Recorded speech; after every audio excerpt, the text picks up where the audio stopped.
Bonjour à tous, nous voici au pied de la lettre. Aujourd'hui, le genre grammatical.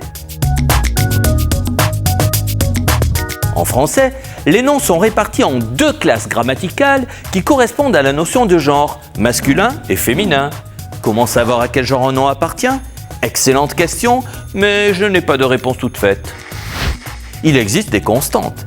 Par exemple, les noms qui se terminent par TION sont féminins, une rédaction, une improvisation, tandis que ceux qui se terminent par IER sont masculins, un cahier, du papier. Mais la plupart du temps, le genre est arbitraire, ce qu'a très bien remarqué l'humoriste Roland Magdan. La langue française est quand même bizarre, disait-il. Pourquoi dit-on un tabouret et pourquoi une chaise ? Soutien-gorge masculin, moustache au féminin, pas très logique, soulignait-il.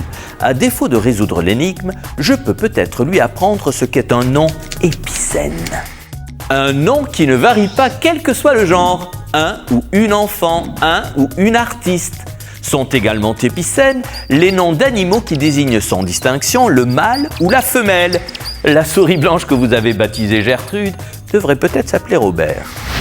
Quelques noms n'ont pas d'équivalent féminin. On ne dit pas une monstre ou une témoin, même si certaines personnes luttent pour la féminisation des noms de métiers. Elles voudraient qu'on parle d'une professeure ou d'une sapeuse pompière. Dans le même esprit, une pétition circule pour que le masculin ne l'emporte pas toujours sur le féminin. On dirait les hommes et les femmes sont belles selon la règle de proximité. L'Académie française fulmine.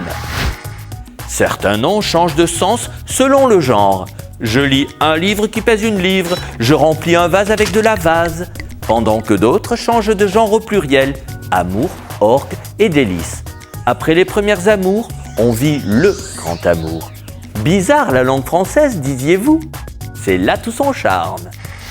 Mesdames et messieurs, au pied de la lettre, c'est terminé. À bientôt.